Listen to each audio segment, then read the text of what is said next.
I don't know about everybody, but I do see a lot of homeless, mentally ill people. And when you go in the hospital, they keep you, 4 weeks, 5 weeks, and they put you on medicines. And then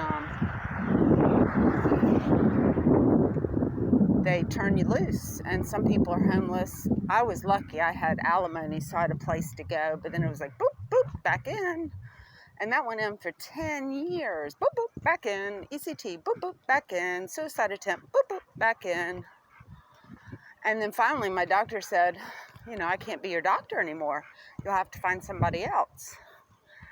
And I found Petticelli, and he said, well, you have to check in for a couple weeks, but I'm pretty sure clozapine will work.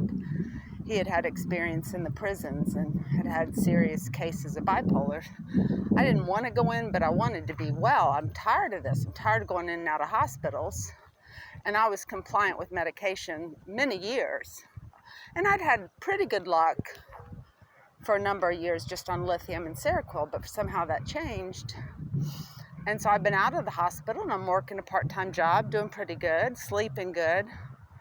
But my question for the professionals is it less expensive to keep a person and know that they're doing well? Do you have a facility that people could go for a more extended period of time?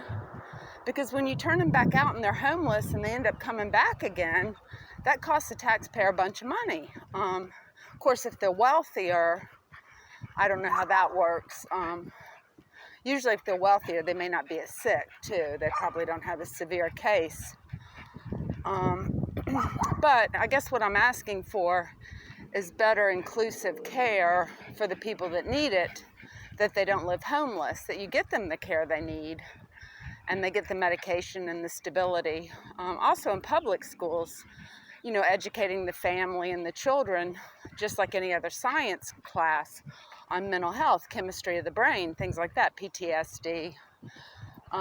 So when the behavior becomes bad, that they know what to do, and that it's not just a bad kid, that this kid is suffering some kind of chemical imbalance that they need to get attention for, and then that they know how to support and work with social services, because social services cannot do everything for a person, and nor can the family.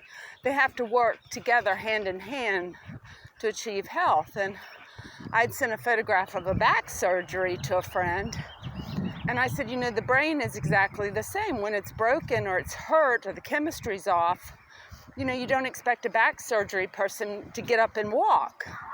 It takes a while to heal, and the brain is the same way. If they've had a breakdown in chemistry, those neurons and things like that take a time to reconnect and rebuild and come to some homeostasis. And probably with some medicine, they may permanently need some medication, that it may be tweaked and changed over time.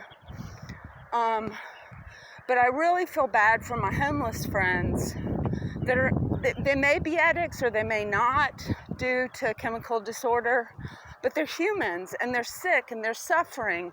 And on top of suffering from the horrible symptoms of a mental illness, which could be bipolar, schizophrenia, or PTSD, being in the war, something happening, could be pedophilia, child abuse that causes problems in the brain. And people just walk by them, and I'm like, no, this is a person who's suffering an illness, and we need to look into it. We can't just, the United States is supposed to be, or hopefully will be becoming, a better educated country, and we don't just let sick people die on the street. There's got to be a place, a healing place for people's brains. We do not turn our mentally disabled people, the retarded people, that's a lifetime illness. We take care of them from birth to death. And sometimes chemical disorders are too. They're from birth, well, maybe not birth, but early teenage years till death. We have to stabilize them, and hopefully they can become self-sufficient.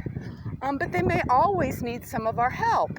And think how much better it'll be if we do have places these people can get stabilized and on the right medication with the right therapy and contribute to society. Some of them are very gifted, creative people. Thank you.